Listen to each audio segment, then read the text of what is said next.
Hi guys, good morning. Good morning, sir. Good morning. Yes. So all of you are woken up, had your coffee or tea, still feeling sleepy.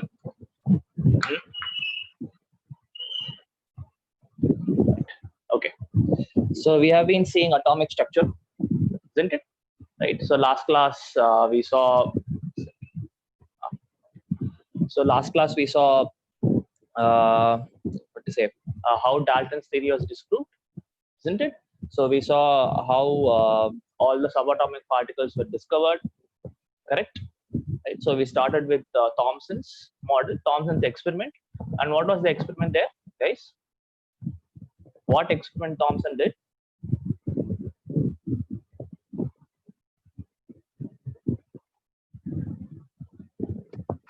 So,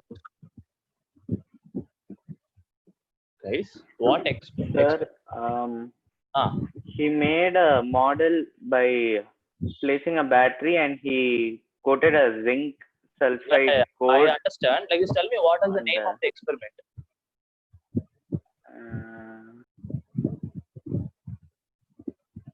Nobody remembers. What is the name of the experiment?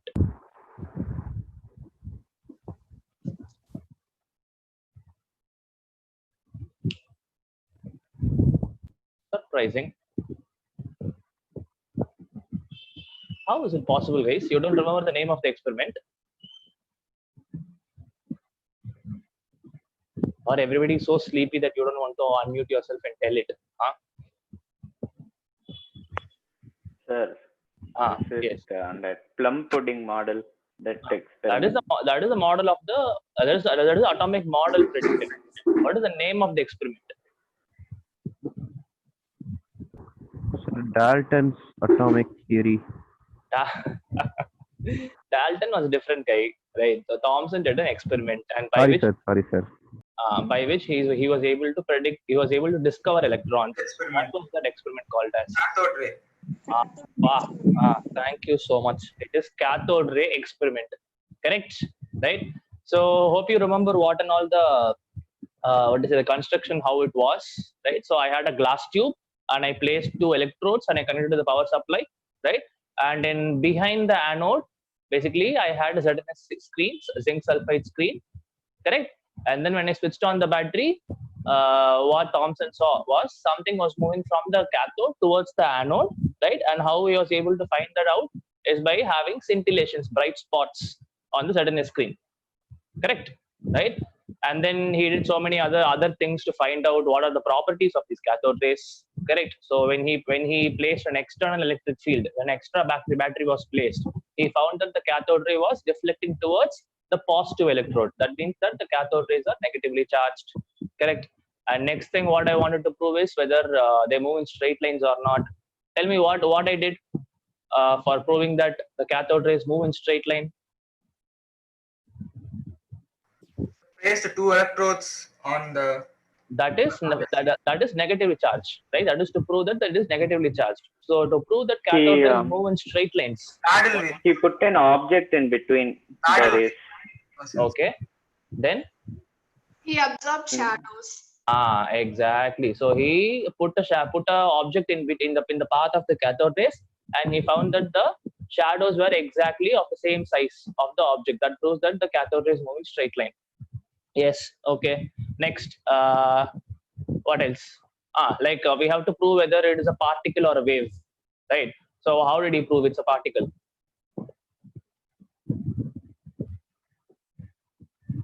How did Thomson prove that cathode rays are made up? The paddle in the. Exactly. Correct. So he placed the paddle, right? And then when the cathode rays hit this paddle, the paddle started rotating. That means that cathode rays is made up has some energy, and whenever something has energy, it is deemed to be a particle. Correct, right? So by all these things, he was able to prove that the cathode rays are made up of negatively charged particles, and these negatively charged particles are called as electrons. Correct. Okay, and then he was able to find one more thing also. The charge to mass ratio of electrons, E by M ratio of electrons also he found out, right? And then he gave his atomic model, as he said, the plum pudding model or something. He said that atom is a sphere of positive charge, in that electrons are embedded there and there. Correct. And then using his experiment, Millikan's oil drop experiment, right? So with that, he was able to find what is the charge of electron. So what is the value, guys? What is the value of charge of electron? What is the value of charge? Minus 1.6 into 10 to the power 19 coulomb. Minus 19 coulombs, right? So minus 1.6 into 10 to the power minus 19 coulombs. Correct. Okay. And then now I know the E by M ratio. Then Millikan found out the charge of electron. So the mass of electron was also found out, and that value was 9.1 into 10 to the power minus 31 kgs. Correct. Okay. And then we went on to see how protons were discovered. Right. So protons were discovered. What was the scientist's name, guys? Goldstein. Okay. What is the only difference between cathode ray experiment and the experiment he conducted? Goldstein. So he also used the same setup. He used perforated cathode. Correct. So in your cathode ray experiment, Thomson used perforated anode. What do you mean by perforated? Just having some holes on the anode, right? And in this case, basically Goldstein used perforated cathode. So now he had ZNS screen behind the cathode, not the anode. And again, in the side of the anode, I had scintillations. That is bright spots getting formed, and all the other things were same, right? So now he found out that is how the protons were discovered, and then the protons mass was approximately 9.10 to the power minus 27 kgs, which is obviously heavier than electrons. And then the charge is just going to be the same magnitude but different sign as that of electron, that is plus 1.6 into 10 to the power minus 19 coulombs. Correct. And then we went on to see how neutrons were discovered. Chadwick was the one who discovered neutrons. So like he discovered neutrons by something called as radioactive decay, right? Anyways, we'll not see it now. If at all, if there's when you go to the 12th standard, at that time you will understand what is radioactive decay and all that. So for now, you have to understand that by some accident, right? He was able to discover neutrons. So done. So these are the things we saw. Correct. Okay. So today we'll see how nucleus were discovered, and obviously the credit goes to Ernst Rutherford, right? I told you Rutherford was basically a student of J.J. Thomson. Correct. Okay. So we are going to see Rutherford's model. Okay. Sir, neutrons also same way they followed, sir, for how they found protons and electrons. No. The experiment was very different. Basically, what happened is there are certain things which are radioactive in your periodic table. Certain element. What do you mean by radioactive is when I'm just going to place them in a normal conditions, they are going to emit electromagnetic radiations. Right? They are going to emit electromagnetic radiations. And these radiations can be of so many types. I have something called as alpha rays, beta rays, gamma rays, or I can even have neutrons emitted. All these things are there. So for now, we will not see but it is not like any experiment which we saw in cathode ray or your anode ray experiment. It's not like that. It is completely different. Okay. And again, neutrons' mass was almost very similar to the mass of protons. Right. Okay. So today we'll see how Rutherford discovered nucleus. Okay. Fine. So if you can recall from your 9th class, can you tell me what was the name of the experiment which Rutherford conducted? Guys, do you recall from your 9th class what is the name of the experiment Rutherford conducted? Or at least can you remember? If you don't remember the name of the experiment, can you at least remember what and all happened there?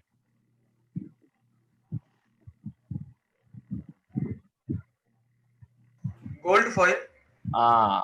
Correct. So it is my gold foil experiment, right? Actually, it's not called as gold foil experiment. It is called as alpha ray scattering experiment. Anyways, right? So what Rutherford did is he made a very thin gold foil. Right? He made a very thin gold foil, very small line of a gold foil, right? And then he made alpha rays to bombard with it, to collide with the gold foil. He made alpha rays to bombard with it, right? So first thing we have to know, what is this alpha rays, what is it made up of and all that, right? So please understand, alpha rays are made up of He2 plus ions, right? Alpha rays are basically nothing but He2 plus ions, helium 2 plus, doubly charged helium, that's how we call it, right? Alpha rays are made up of doubly charged helium, that is He2 plus ions, it is made up of. Okay, fine. Now, so when he conducted this experiment, again, he had to set in a screen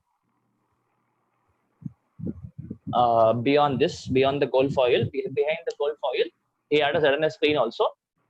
Okay, now he observed three things, right? When the alpha rays hit the gold foil, right? So he made three observations, and based on these three observations, he made three conclusions, right? So we'll see what are all the observations. So the first observation what he saw was, when the gold foil, okay, most of the alpha rays, right? Most of the alpha rays just went past through my gold foil, right? That was the first observation.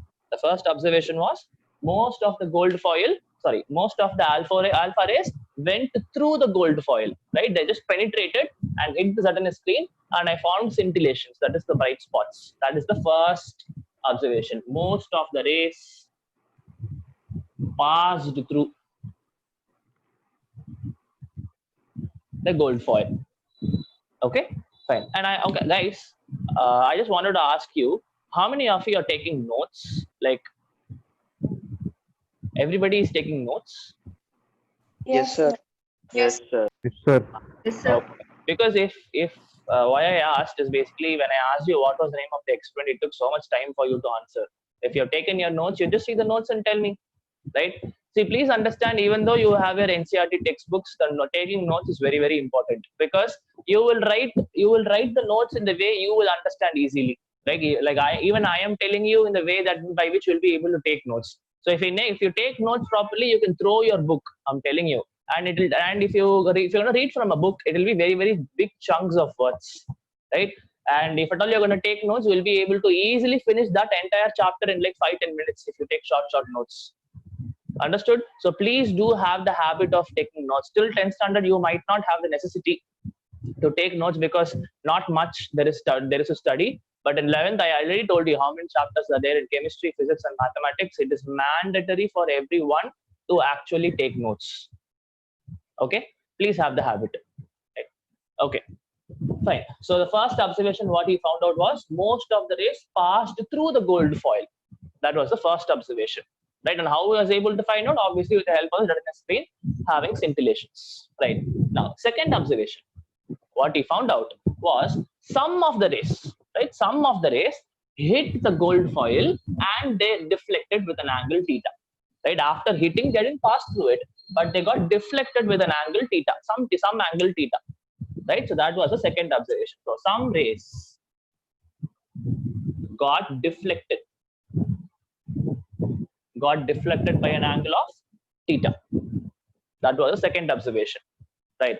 Third observation is the most important observation of what he found out, and with that observation only, okay, fine, I'll not break the suspense now, fine. So the final observation, what he found out was, it is also about deflection, but what he found out is certain rays hit the gold foil like this and they retrace the path. That is, I have basically 180-degree deflection, right? I have 180-degree deflection. So this, it hit and came back in the same path.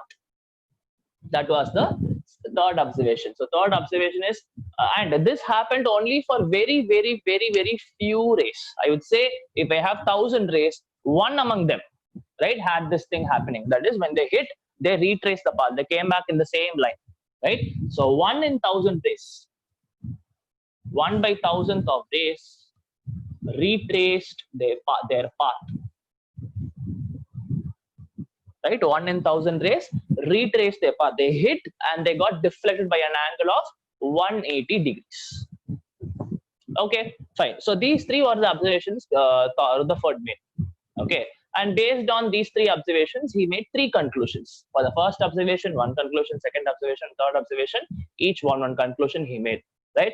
So we'll see what all the conclusions he made.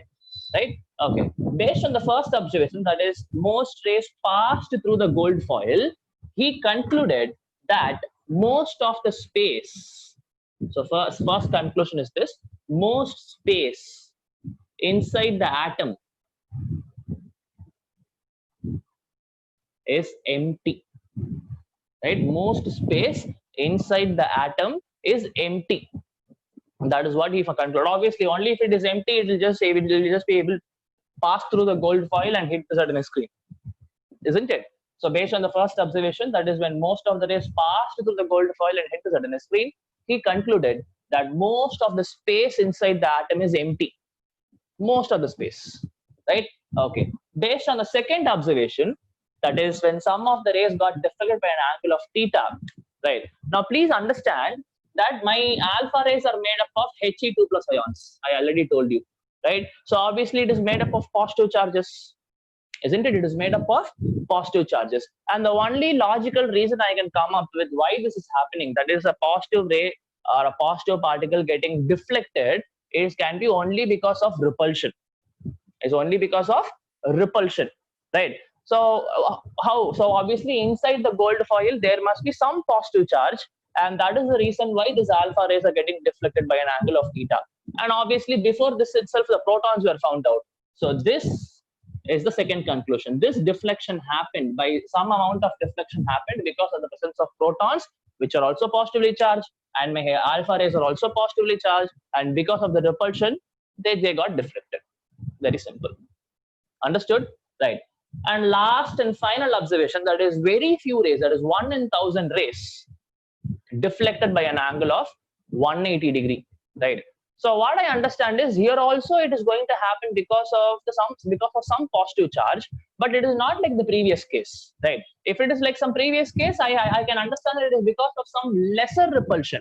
Some less repulsion happened, and that's why some theta was coming. But when I need to have 180-degree deflection, when the rays are able to retrace their path, it is not going to be some small positive charge. It is going to be a very, very strong positive charge, right? And because of that, the alpha rays are retracing their path, right?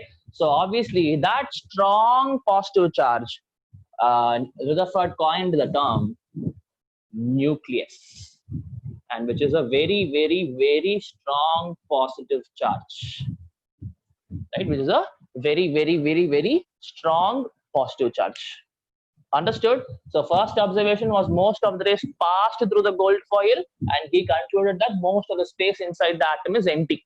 Second, when some of the rays got deflected by an angle of theta, right? He concluded that it is because of protons, because my alpha rays are positively charged, and the deflection is happening because of repulsion between the positive charge of alpha rays and the positive charge of protons. Right. And third observation was 1 in 1,000 rays got deflected by an angle of theta. The logical reasoning can be, obviously there should be a very, very strong positive charge, and that very strong positive charge he concluded by the name of nucleus. And obviously it is going to be a very, very, very, very strong positive charge, and that's why it's capable of making the alpha rays undergo 180-degree deflection. Understood? So this is how nucleus were discovered by Rutherford. Sir, Okay. protons, sir, in the gold foil, these protons and nucleus are present, sir. So basically, this gold foil will be so very, very small, thin gold foil. This is, I would say, this is even only made up of 1,000 atoms totally. So that much very, very small gold foil he took. Okay, and obviously I have atoms in that, and inside the atoms I'll have protons, nucleus, electrons, everything will be there. Understood? Sir. Cool. So this is how neutrons were, this is how nucleus was discovered. Okay, and based on this, now he found out the nucleus, right? He discovered nucleus, and based on all his observations and conclusions, now he gave his own atomic model, right? Now he gave his own atomic model.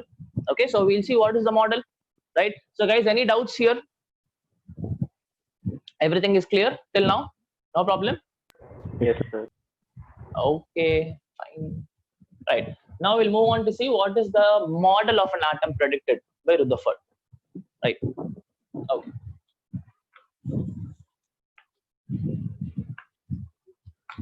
So what Rutherford said is most of the space, most of the mass and the positive charges.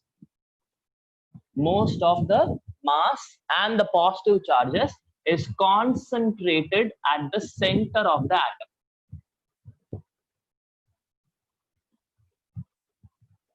Right? So most of the mass and the positive charge. So obviously each atom is going to have its own mass, and obviously we saw that there are going to be positive charges, right? So he said that all the positive charge and almost all the mass is concentrated at the center of the atom. Right? Obviously, because most of the space inside the atom is empty, obviously meaning that in the center only I am going to have all the positive charges and the mass present. All the mass, almost all the mass is going to be present at the center of the atom, and all the positive charges are also going to be there. Right? So obviously, when I say positive charge, it includes both the things. That is, there are two kinds of positive charges inside the atom. One is protons, and other one is nucleus. Isn't it? One is proton, the other one is nucleus, and both of them are going to be at the center. Okay. So what I have to understand is, at the center, from this point, what I understand is, from the center, I have the nucleus plus the protons. That's what I need to understand. In the center, I have the nucleus and the proton present at the center of the atom. Correct? And what about electrons? He told this about the electrons. Electrons will be continuously revolving around the nucleus. Electrons will be continuously revolving around the nucleus. Right? The electrons would be continuously revolving around the nucleus. That was the conclusion. That was the model he predicted. So he said that nucleus at the center, protons were nearby it, and the electrons are going to be continuously revolving around the nucleus. Okay. So if I have to represent it diagrammatically, the same thing, whatever I said in words, if I have to represent it diagrammatically, this is how I'll represent. Right? So he said nucleus at the center of the atom, right? And somewhere, somewhere surrounding it, I have my protons also to be present. No problem. And when he spoke about the electrons are continuously revolving around the nucleus like this. So these are electrons, right? The electrons are continuously revolving around the nucleus. Okay. So this was the model he predicted. Nucleus at the center, electrons continuously revolving around the nucleus. Right. Fine. So this particular model of atom has so many flaws, not so many flaws, some flaws, right? Which we can easily reason out, right? Say first thing, is even before this new okay.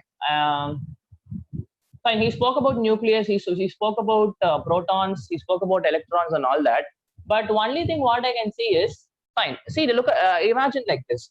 I am there, right? And I'm going to a ground. 1 second. Sorry, guys. Okay. So I'm there. I'm going to a ground, right? And I'm going to say run around the ground for like say 10 times, 20 times. Okay. Obviously, at a point of time, I'll become tired, isn't it? Right? Say I keep on running. At a point of time, I'll really become tired, and I'll stop, isn't it? Like if I'm going to like say stretch too much, like if I'm going to really stretch too much, actually I may even fall unconscious, isn't it? And imagine the same thing with someone pulling me from back. Say I am trying to run, and someone is really pulling me from the back. Right? So don't you think it will be still more difficult to, first of all, running 20 rounds or 30 rounds itself is so difficult, and sometimes people will faint, right? And imagine someone is pulling me from behind, and then I'm trying to run. So a lot of energy will be consumed in that particular process, isn't it? Lot of energy.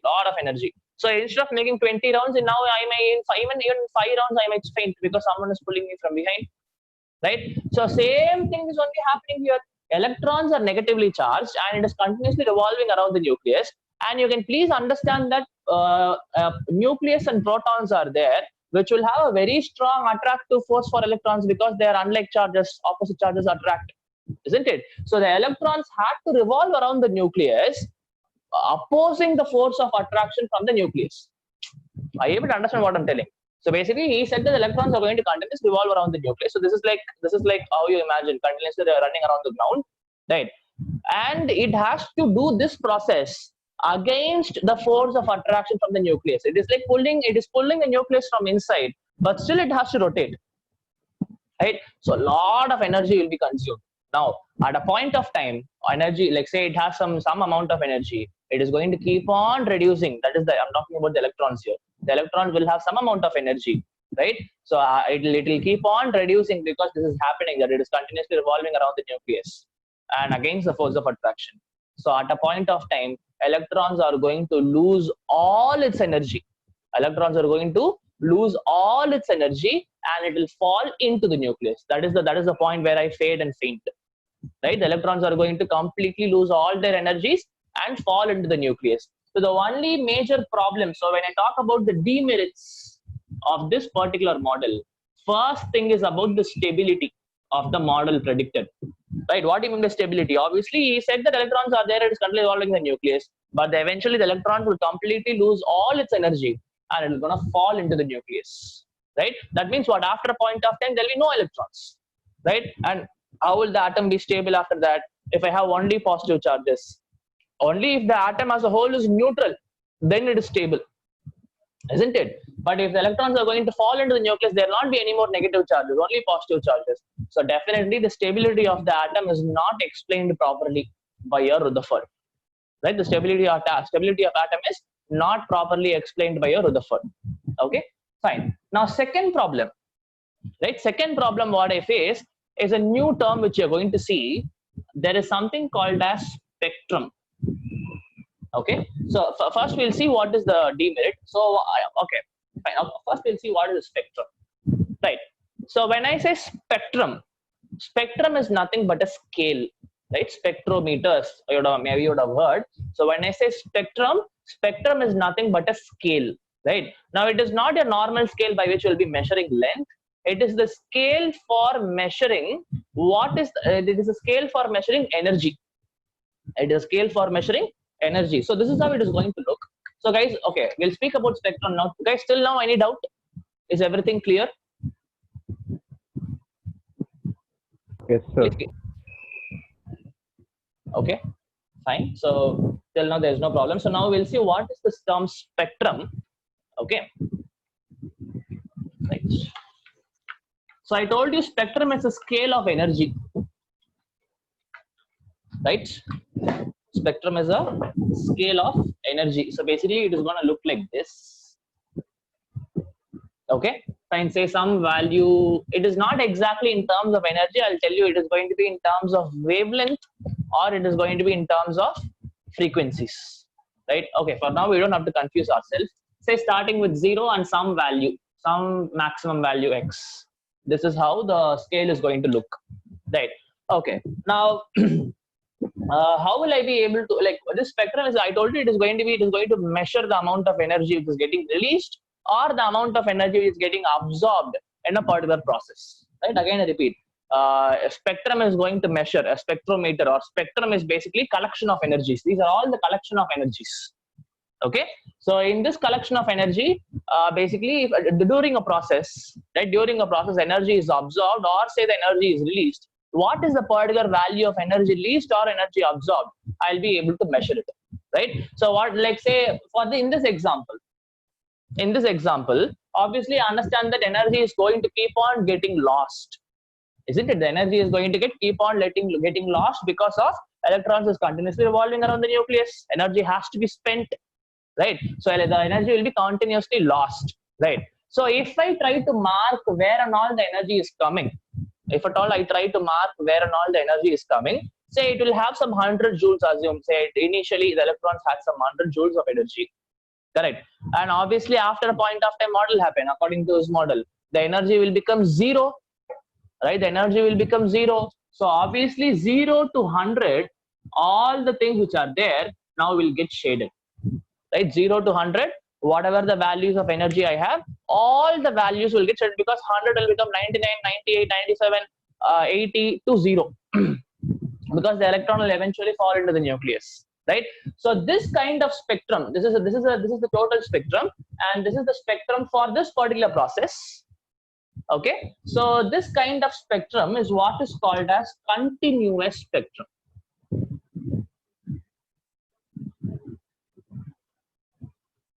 Right, this spectrum, this kind of thing, whatever I see here is what is called as continuous spectrum, because from 0 to 100 all the values are included continuously, right? From 0 to 100 all the values are included, and that is why it is going to be called as continuous spectrum. Now this is what will happen if Rutherford predicted the atom correctly, right? But no, in reality what I see is I am not going to have such a thing happening. I am not going to have continuous spectrum.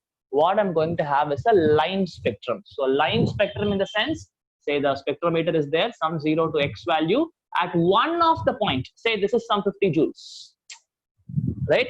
At one of the point I'm just going to have a line coming, that's it, right? That means no other values are included. This is not a continuous spectrum. It's not like 0 to 50. No, at 50 joules, that basically that what to say, for that particular process 50 joules of energy is absorbed, or say 50 joules of energy is emitted. That is what you need to understand, right? So this is what I see in reality. That is my line spectrum. This is what is called as line spectrum. That is only one value of energy is there, right? But according to Rutherford's model, what I expect is a continuous spectrum, which I don't see in reality, right? So what is the problem here? According to Rutherford model, I expect continuous spectrum, but in reality what I see, I obviously know now also the electrons are going to be continuously revolving around the nucleus, and electrons go from one shell to another shell, all that we already know, right? So during those transitions, in reality what I see is actually a line spectrum. What I see in reality is a line spectrum. Understood, right? You guys understood what is spectrum? Spectrum is basically a scale, right? So it will be able to measure any energy value if during a particular process, right? So in this process, like say, since the electron will have some amount of energy initially when the rotation has not started, right? Now if the revolution has started, right, now it will continuously keep on losing the energy, and it will eventually become 0. So initially it had some 100 joules and all the energy is lost. So basically it's like so many lines will come like this, continuously lines will come, right? That's why I say all these values are included. But what I see in reality is that whatever the electronic transition is, it goes from one shell to another shell, all the things happening, it will just have one value. Only line spectrum is what I see in reality, not continuous spectrum, right? So these two are the main problems what I face with your Rutherford's model. Okay, these two are the only two main problems what I face with Rutherford's model. First one is stability. That means electrons will eventually fall into the nucleus. And second is about the spectrum. According to him, I expect continuous spectrum, but what I see in reality is a line spectrum. Understood? Guys, any doubts? Is it okay? Sir. What about others? Everybody is fine? Muthu Krishna, Rohan, Nagaraj, Pranav, Shruti, Suryamuthu. Yes, sir. Clear, sir. Yes, sir. Everybody is fine? Okay, fine. Okay, right. Now we are going to we are going to come up with a solution for all these problems which you faced in your Rutherford's model, right? We are going to come up with some solutions, right? Okay. So next thing what you're going to see is not an atomic model, right? Next thing what you're going to see is not an atomic model. It is just going to speak about this spectrum and this continuous and line spectrum in detail, right? Okay. So we'll try to do that.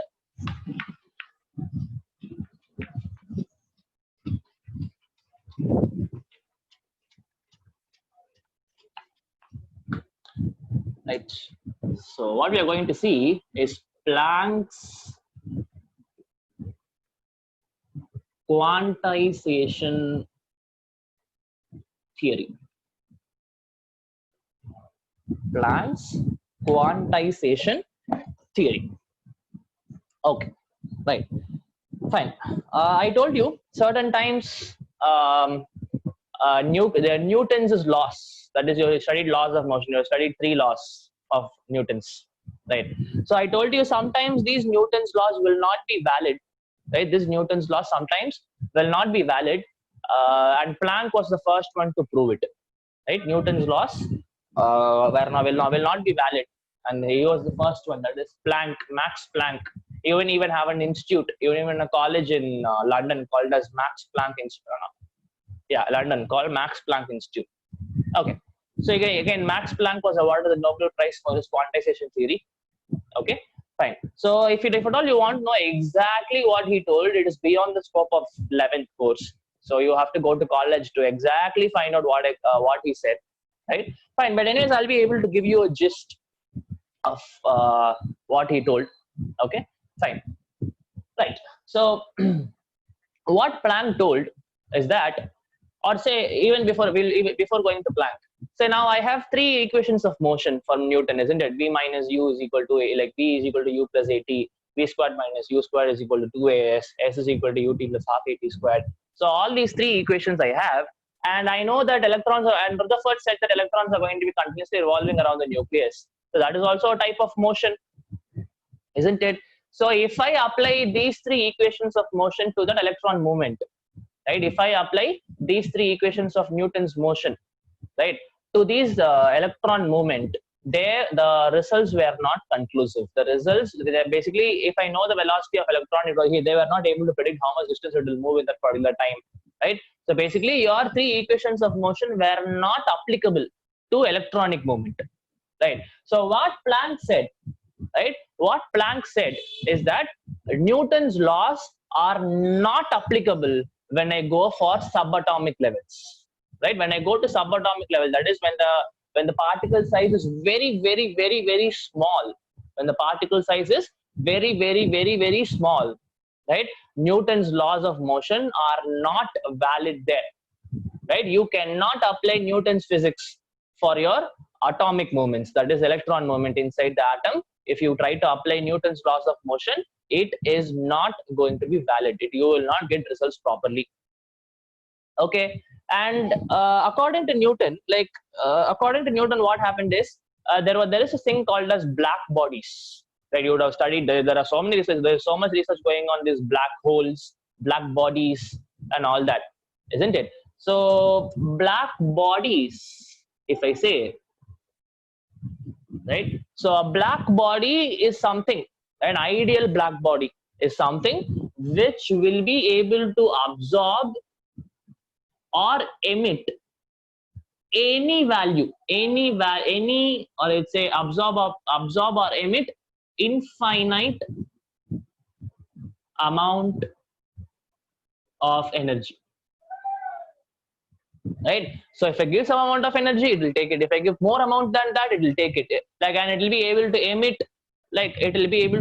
that amount of radiation also. So whatever energy you give to a black body, it will be able to take it, and whatever the energy it has, it will be able to emit it. Like zero to infinity, all the values are possible.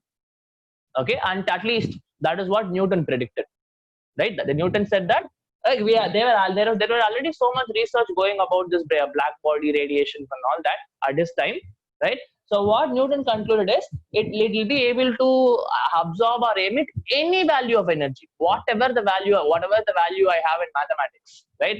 All the values can be absorbed or emitted by a black body, right?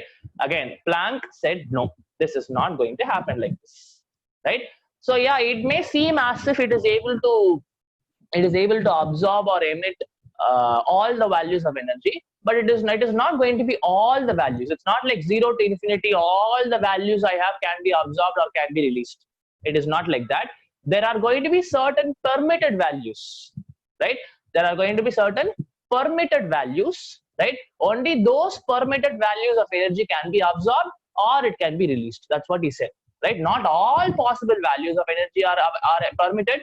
There are going to be certain values of energy which are going to be permitted, and only those values can be absorbed or emitted by a black body. That's what he told, right? So these two are the things which you have to know, how Newton's physics were not applicable in certain conditions, in certain cases, how Newton's things were not applicable. One is when I go to the atomic levels, that is subatomic levels, when I try to explain the movement of subatomic particles with the help of Newton's laws of motion, it was not applicable. And second case, when I go to a black body is ideal black body is something which will be able to absorb any amount of energy or release any amount of energy. And Newton said that all possible value of energy, that is 0 to infinity, all the values are possible.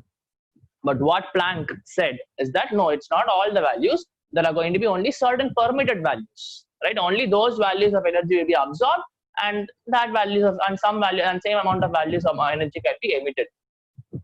Okay, fine, right? So now this is actually, there are so many other things which Planck said, but it is beyond the scope of 11th class, right? So we'll not go much in depth into it. Fine, we'll go to the atomic models now. Right, we'll go to the atomic models now. Say now, in your Rutherford's model, what I saw, according to Rutherford's model, I have to expect a continuous spectrum, but what I see in reality is a line spectrum. Okay, so for that, your Planck gave an explanation, right? So what explanation he gave? This is how he said. So Planck said atoms are made up of so many number of elementary oscillators. Right, atoms are made up of so many number of elementary oscillators. What do you mean by oscillators? They'll be oscillating like this, right? So inside atoms there are going to be these elementary oscillators, right? And like basically these elementary oscillators are nothing but electrons, right? These elementary oscillators are nothing but electrons. So he said that electrons are going to be continuously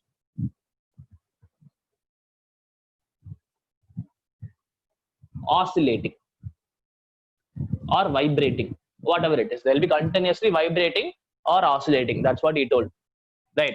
Okay, so obviously if something is vibrating, it needs to have some energy, isn't it? Like I cannot just directly vibrate. Obviously I need to have some energy in my body so that I'll be able to vibrate continuously, isn't it? So what he said is that the energy with which the electrons are continuously vibrating, right? The energy with which the electrons are continuously vibrating is directly proportional, right? Is directly proportional to the frequency at which it is vibrating. We know what is frequency.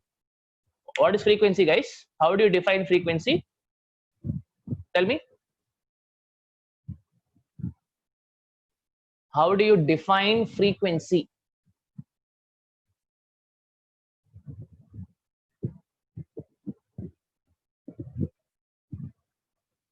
Nobody knows what is frequency. Okay. Did you study sound chapter in 10th class?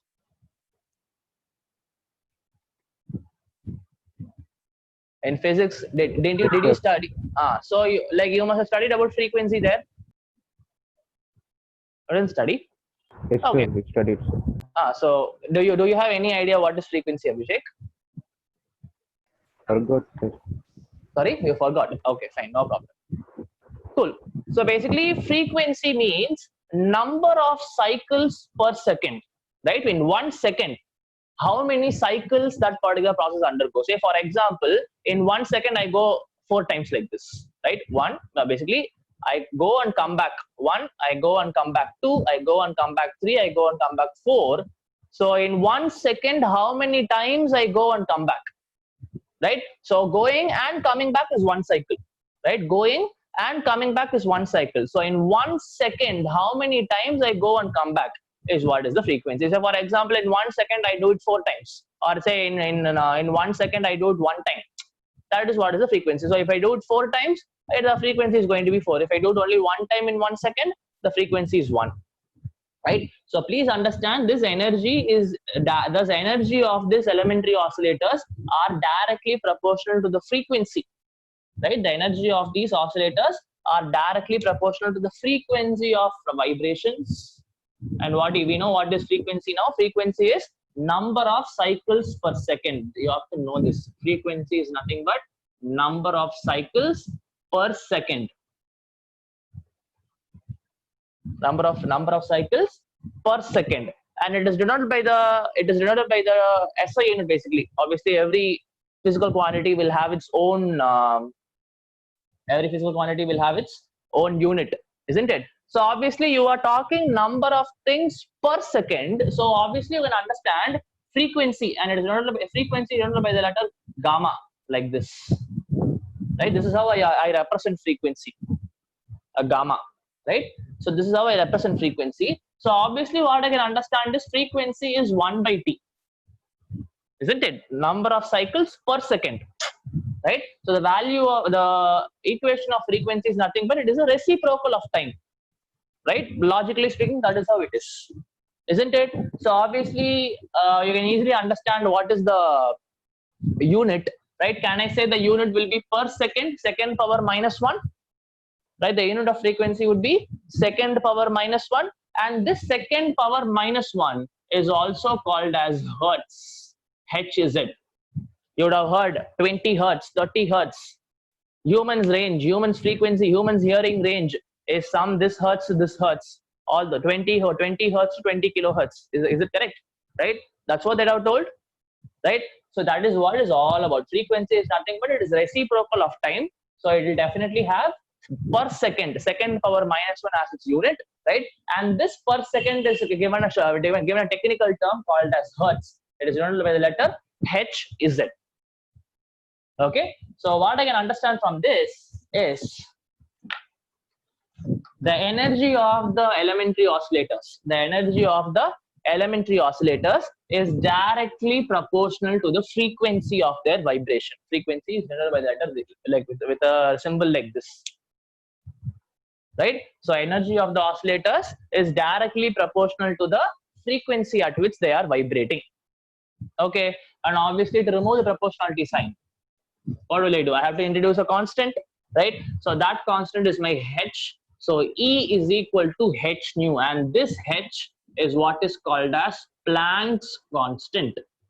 This H is what is called as Planck's constant, and its value is 6.6 into 10 to the power minus 30.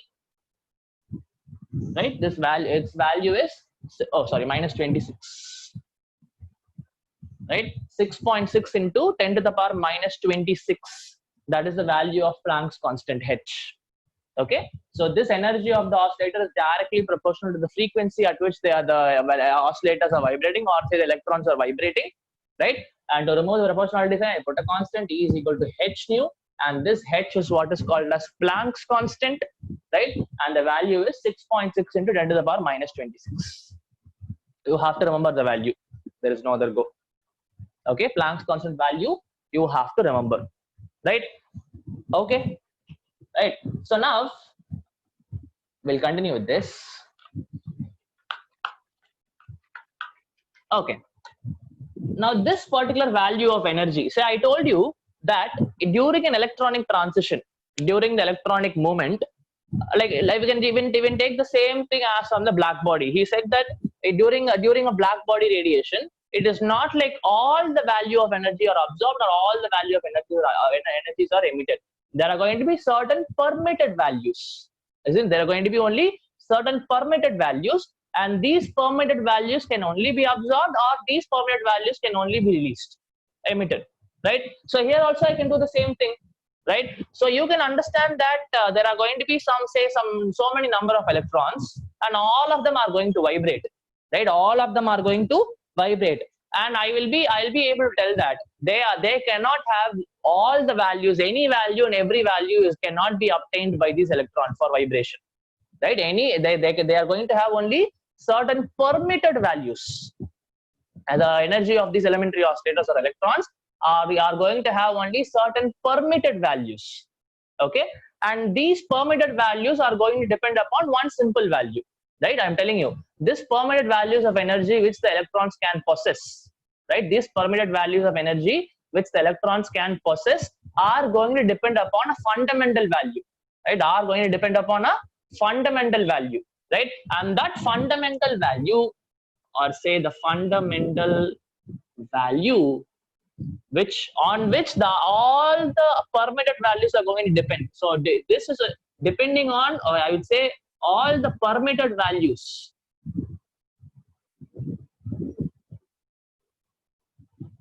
will depend on this value, right? So there are going to be some 1,000 values, right? So all these 1,000 values are going to depend upon some fundamental value, right? And that fundamental value in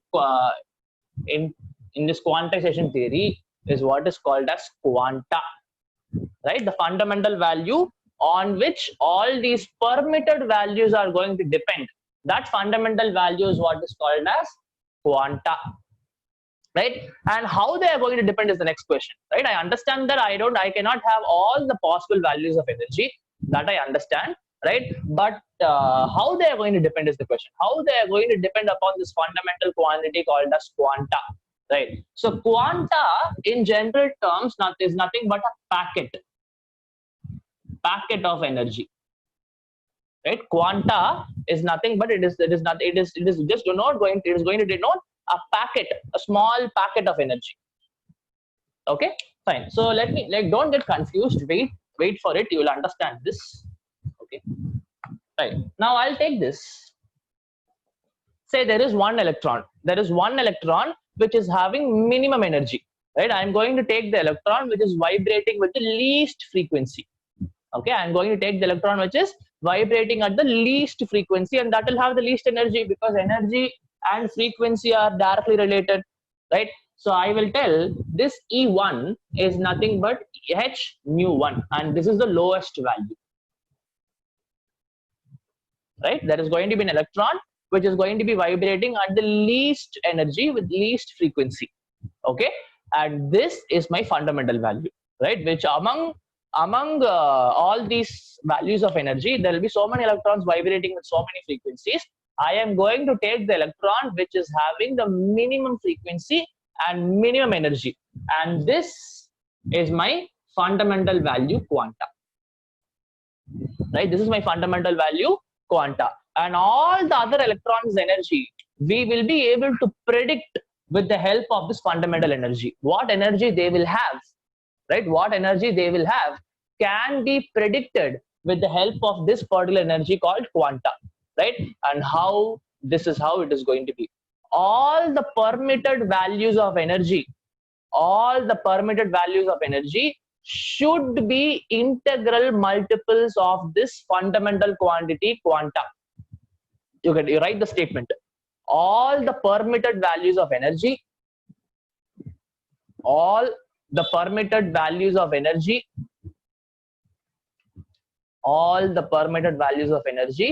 should be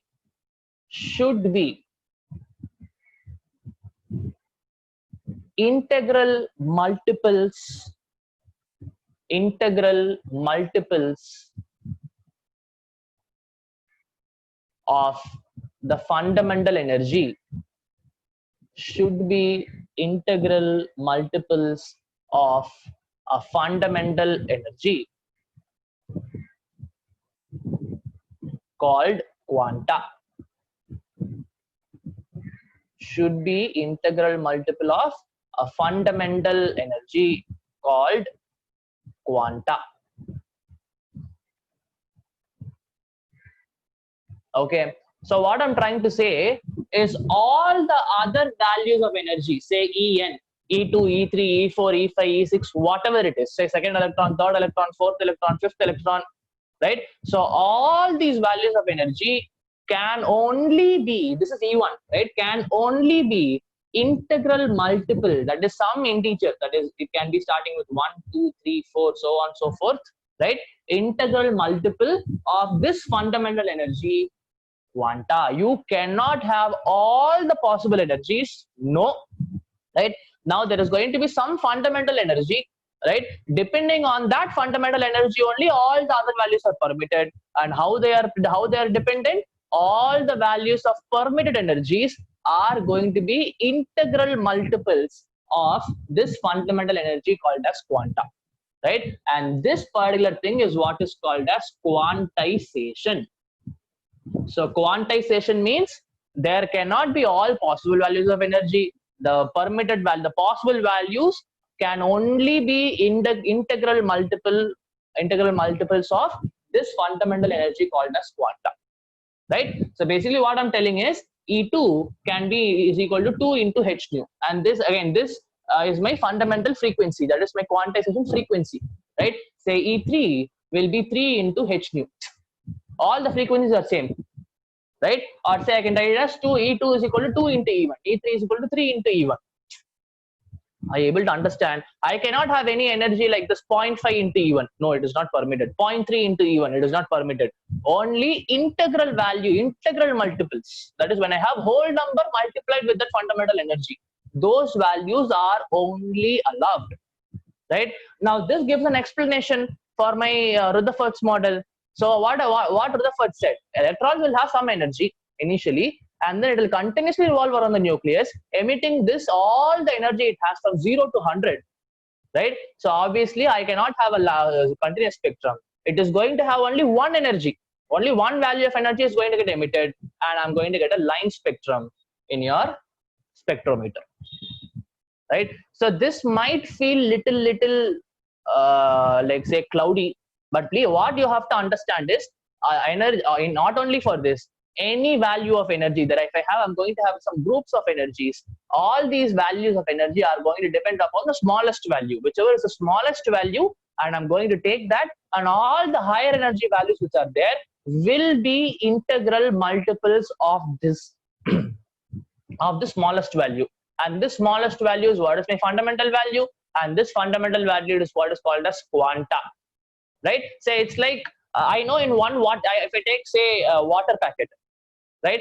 Say now there is only one value, say 250 ml is what is the amount of water which is there, right? Say now like if at all you want to drink say 700 liters, 700 ml, can you drink? No, because one packet will have 250 ml. So 2 packets 500 ml, 3 packets 750 ml, but you cannot have a value of 700 there. Are you able to understand? Same thing here also it is applicable, right? If at all I have some value, say 20, right? I can have a value of 40, 60, 80, 90, I mean 100, but I cannot have a value of 95. I cannot have a value of 25. Like that, it is not possible, right? So it is all going to depend upon what is the smallest value, and depending on the smallest value, all the other values are permitted. Okay, guys, did you understand what I'm trying to say? Is it clear? Yes, sir. Okay, what about others, guys? Did you understand? Yes, sir. Yes, sir. Okay, fine. So we'll stop with this for today. Right. So the next theory, the next guy who gave his atomic model was your Niels Bohr, and his theory is purely based on your quantization theory. His theory is purely based on your quantization theory, and we'll see how he's going to use it and what was his atomic model, right? All that we'll see in next class. Okay, fine. Thank you, guys. We'll meet again. Thank you, sir. Thank you, sir. Yeah. Thank you.